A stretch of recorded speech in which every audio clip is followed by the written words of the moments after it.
অগোচরে ঐকমত্য কমিশন জুলাই সনদে অনেক কিছু লিপিবদ্ধ করেছে বললেন ফখরুল। অনৈক্য সৃষ্টির অভিযোগ। গণভোটের বিষয়ে দ্রুতই সিদ্ধান্ত দেবেন প্রধান উপদেষ্টা, জানালেন আইন উপদেষ্টা। আজই তারিখ ঘোষণার দাবি জামায়াতের। প্রতীক তালিকায় যুক্ত হল শাপলাকলি, কারো চাপে যুক্ত করা হয়নি, জানালেন ইসি সচিব। শাপলা প্রতীক নিয়ে অনড় এনসিপি। এবং আশুলিয়ায় ৬ জনকে হত্যা ও মরদেহ পোড়ানোর মামলায় ১৬তম দিনের সাক্ষ্য গ্রহণ শেষ। পরবর্তী সাক্ষ্য গ্রহণ রোববার।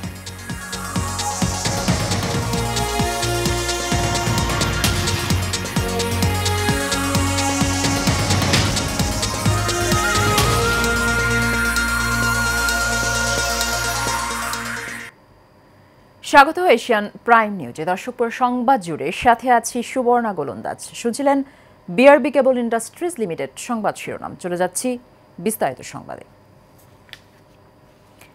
বিএনপির অগোচরে ঐকমত্য কমিশন জুলাই সনদে অনেক কিছু লিপিবদ্ধ করেছে উল্লেখ করে দলের মহাসচিব মির্জা ফখরুল ইসলাম আলমগীর বলেন, যে সকল সুপারিশ দেওয়া হয়েছে সেগুলো জাতিকে বিভক্ত করবে, ঐক্যের পরিবর্তে অনৈক্য সৃষ্টি করবে। গুলশানে বিএনপি চেয়ারপারসনের কার্যালয়ে সংবাদ সম্মেলনে এসব কথা বলেন তিনি। বলেন, কমিশনের প্রস্তাব এবং সুপারিশের একপেশে ও জবরদস্তিমূলক যে জাতির উপরে চাপিয়ে দেওয়ার চেষ্টা করা হয়েছে। মোশাররফ তালুকদারের ক্যামেরায় কাউসার আহমেদের রিপোর্টে দেখুন বিস্তারিত।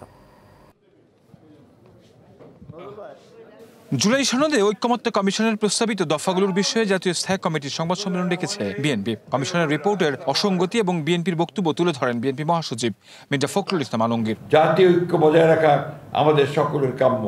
নির্বাচনের আগে গণভোট সম্ভব নয় উল্লেখ করে বিএনপি মহাসচিব বলেন, এটি অযৌক্তিক এবং অবিবেচনাপ্রসূত সিদ্ধান্ত। ভোটের দিন ছাড়া গণভোটের সিদ্ধান্ত মেনে নেবে না বিএনপি। যে সকল বিষয়ে ভিন্নমত, নোট অফ ডিসেন্ট সহ ঐক্যমত্য হয়েছে তার উল্লেখ না রেখে দীর্ঘ আলোচনায় যেসব প্রসঙ্গ আলোচনা আসেনি তা অন্তর্ভুক্ত করে জাতীয় ঐক্যমত্য কমিশনের অন্য সকল সুপারিশ অগ্রহণযোগ্য বিধায় আমরা একমত হতে পারছি না। বলেন, জুলাই সনদের আইনি ভিত্তি দেওয়ার এখতিয়ার সরকারের নেই। অভিযোগ করে বলেন, কমিশন রাজনৈতিক দলগুলোর গণতান্ত্রিক অধিকার আমলেই নেয়নি। দীর্ঘ ১ বছর ব্যাপী সংস্কার কমিশন ও জাতীয় ঐক্যমত্য কমিশনের সাথে রাজনৈতিক দলসমূহের দীর্ঘ ধারাবাহিক আলোচনা ছিল অর্থহীন, অর্থ ও সময়ের অপচয়, প্রহসনমূলক এবং জাতির সঙ্গে প্রতারণা। এ সময় সাংবাদিকদের বিভিন্ন প্রশ্নের উত্তর দেন বিএনপির স্থায়ী কমিটির সদস্যরা। তারা বলেন, বিএনপির সংস্কার এবং ঐক্যের পক্ষে থাকলেও এতে ফাটল ধরানোর চেষ্টা করা হচ্ছে। কোথায় ভিন্নমত ছিল সেই ভিন্নমতগুলিকে গোপন করা হয়েছে, সেই সুপারিশ বাস্তবায়ন সুপারিশ মানে সেগুলোর কোনো উল্লেখ করা হয়। পার্সোনালি আমার কারোর প্রতি অসন্তুষ্টি থাকতে পারে, কারোর প্রতি আমার ভালোবাসা থাকতে পারে, ইটস এ ডিফারেন্ট ইস্যু। কিন্তু দেশের সংবিধান বা প্রচলিত আইন অগ্রাহ্য করার ক্ষমতা তো আমার নাই। আমাদের অবজারভেশনগুলো আমরা জানিয়েছি। আশা করি ঐকমত্য কমিশন এবং সরকার এগুলো তাদের উপদেষ্টা পরিষদে আলোচনা করবেন এবং যেটা ন্যায়সঙ্গত, যেটা সম্মত হয়েছে সেভাবেই ব্যবস্থা নেবেন। তবে ফেব্রুয়ারিতে নির্বাচন হওয়া নিয়ে 2 রাজনৈতিক দল শঙ্কা প্রকাশ করলেও সময় মতো নির্বাচন হওয়ার ব্যাপারে শতভাগ আশাবাদ প্রকাশ করেন বিএনপির জ্যেষ্ঠ নেতারা। জাতীয় সংসদ নির্বাচন ও গণভোট অনুষ্ঠান হওয়ার পূর্বেই এই ধরনের প্রিএমটিভ পদক্ষেপ আদৌ গ্রহণযোগ্য নয়। কাউসার আহমেদ, এশিয়ান টেলিভিশন, ঢাকা। গণভোট কবে হবে সে বিষয়ে প্রধান উপদেষ্টা দ্রুতই সিদ্ধান্ত দেবেন বলে জানিয়েছেন আইন উপদেষ্টা অধ্যাপক ডক্টর আসিফ নজরুল।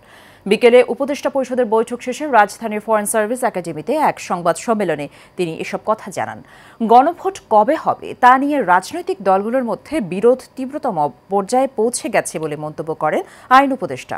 বলেন, এই সিদ্ধান্ত প্রধান উপদেষ্টাই নেবেন।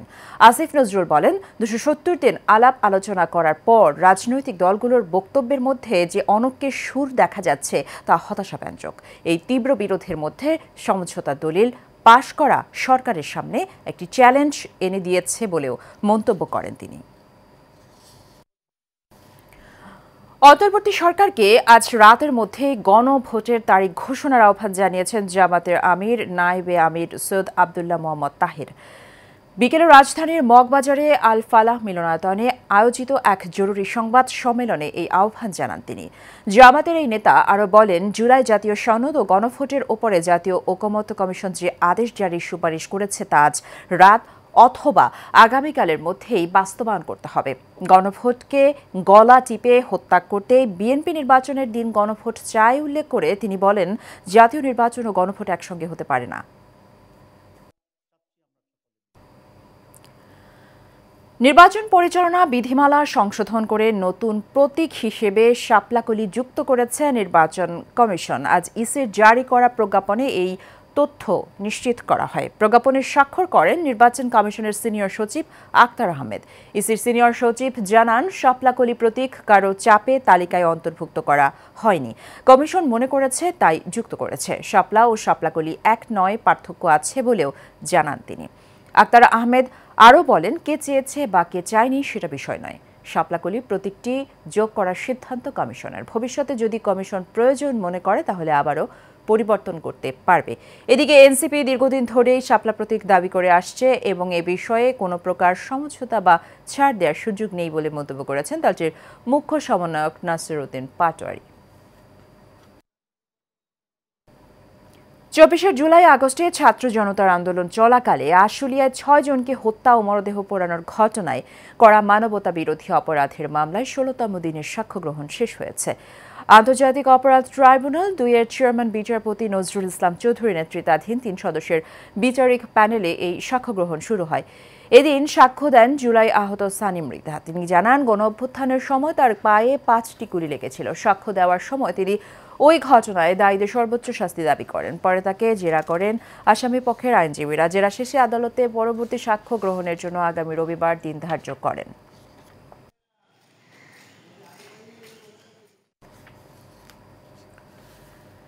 সালাম গ্রুপ অব কোম্পানির এমডির পরিচয় দিয়ে আসছেন এম এ সালাম নামের এক ব্যক্তি। তবে এই পরিচয়ের আড়ালে লাখ লাখ টাকা হাতিয়ে নেওয়ার অভিযোগ উঠেছে এম এ সালামের বিরুদ্ধে। পাওনা টাকা চাইতে গেলে মিথ্যা মামলা সহ হত্যার হুমকি দেওয়ার অভিযোগ উঠেছে তার বিরুদ্ধে।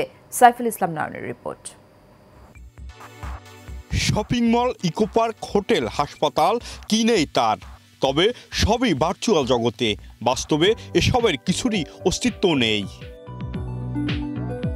এম এ সালাম নামের এক ব্যক্তি তার সামাজিক যোগাযোগ মাধ্যমে গড়ে তুলেছেন এই বিশাল সাম্রাজ্য। তবে অনুসন্ধান চালিয়ে এসবের কিছুরই অস্তিত্ব পাওয়া যায়নি, খুঁজে পাওয়া যায়নি তার অফিসও। তবে সামাজিক যোগাযোগ মাধ্যমের চাকচিক্য দেখিয়ে প্রতারণার মাধ্যমে মানুষের কাছ থেকে হাতিয়ে নিচ্ছে লাখ লাখ টাকা। প্রায় 7 বছর আগে এক ব্যক্তির কাছ থেকে রাজুকের কাজ করে দেওয়ার কথা বলে 40 লক্ষ টাকা নিয়েও প্রতারণা করার অভিযোগ এম এ সালামের বিরুদ্ধে। এম এ সালামের সাথে ওই ব্যক্তির কথোপকথনে উঠে এসেছে অর্থ লেনদেনের বিষয়। আমাকে আপনি সর্বমোট দিয়েছিলেন 40 টাকা। 40,000? না 40 লাখ টাকা। টাকাটা আপনি পাবেন। আমি তো কাজটার জন্য নিয়েছিলাম, টাকাটা দিতে পারিনি, কাজটা হয় নাই। তো কাজটা তো এটা তো মন্ত্রণালয়ের কাজ এবং রাজুকের কাজ ছিল, সেখানে তো কিছু টাকা খরচ হয়েছে আমার। সব টাকা খরচ হয় না, কিছু টাকা খরচ হয়েছে, কিন্তু খরচ হয়ে গেলে সেই টাকা তো আমি রিটার্ন আমি পাবো না। পাবো ভাই? টাকাটা নিছিলেন কবে, কোন সালে? 18-তে। 18-তে। আর এখন কত? 25 চলে। ক্যাটিটাতে ওইদিকে 3 বছর, 18, 19, 20, আর এদিকে 5 বছর, 7 বছর হচ্ছে টাকাটা নিচ্ছেন। তবে এ বিষয়ে সালাম গ্রুপের এমডি এম এ সালাম ক্যামেরার সামনে কথা বলতে রাজি হননি। এমন প্রতারকের হাত থেকে রক্ষা পেতে আইন শৃঙ্খলা রক্ষাকারী বাহিনীর সহযোগিতা চান ভুক্তভোগী পরিবার। Saiful Islam Nayan, Asian television, Dhaka.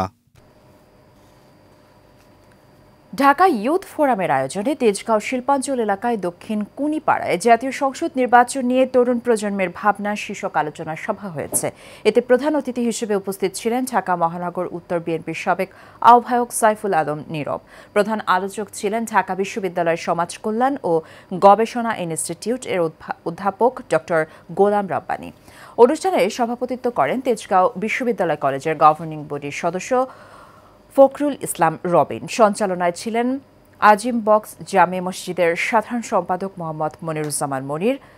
এ সময় উপস্থিত ছিলেন হুমায়ুন কবির আহমেদ, আবুল মনসুর খান, দীপক সহ অঙ্গ সংগঠনের নেতাকর্মীরা।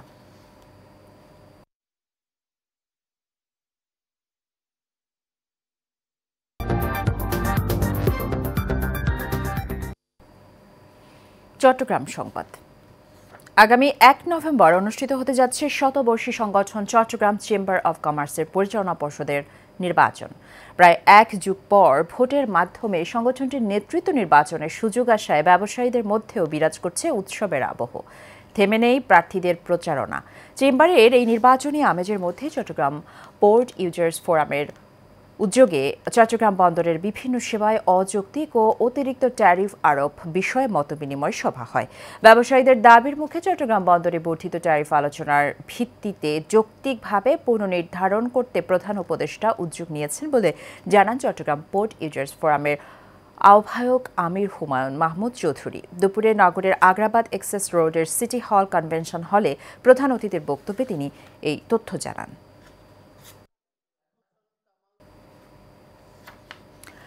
ব্র্যাক ব্যাংক অপরাজেয় আলো নারী হকি টুর্নামেন্ট 2025 শুরু হতে যাচ্ছে। বিকেলে সংবাদ সম্মেলনে এই তথ্য জানানো হয়। কমিটির সাধারণ সম্পাদক বদরুল ইসলাম দীপু সংবাদ সম্মেলন করে খেলার শিডিউল ঘোষণা করেন। আগামী 2 নভেম্বর থেকে খেলা শুরু হবে। প্রথম দিন অংশগ্রহণ করবেন জয়পুরহাট জেলা নারী হকি দল ও রংপুরের নারী হকি দল।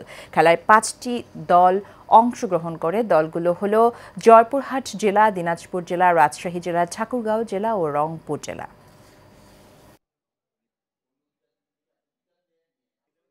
এ পর্যায়ে সারা বাংলার খবর।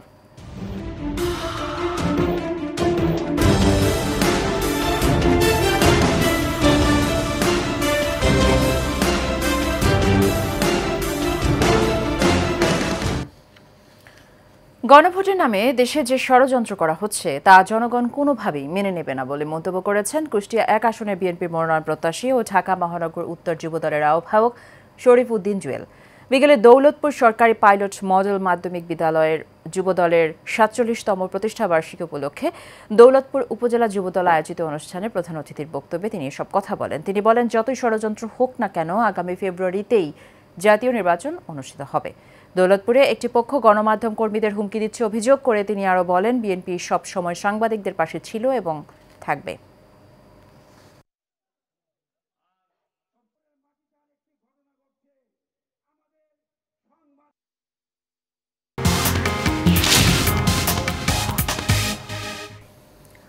আন্তর্জাতিক সংবাদ। দক্ষিণ কোরিয়ার বুসানের শীর্ষ বৈঠকের পর মার্কিন প্রেসিডেন্ট ডোনাল্ড ট্রাম্প ঘোষণা করেছেন চীনের সঙ্গে 1 বছরের জন্য বাণিজ্য চুক্তি সম্পন্ন হয়েছে।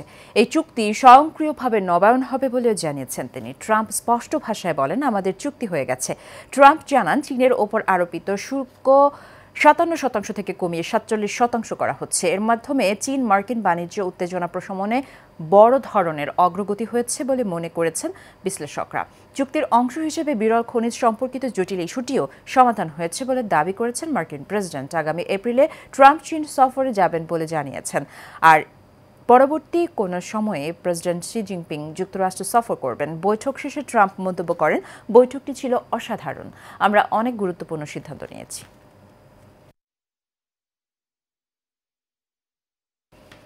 নিচ্ছি বিআরবি কেবল ইন্ডাস্ট্রিজ লিমিটেড সংবাদ বিরতি। ফিরে এসে অন্যান্য সংবাদের সাথে আরও যা থাকছে।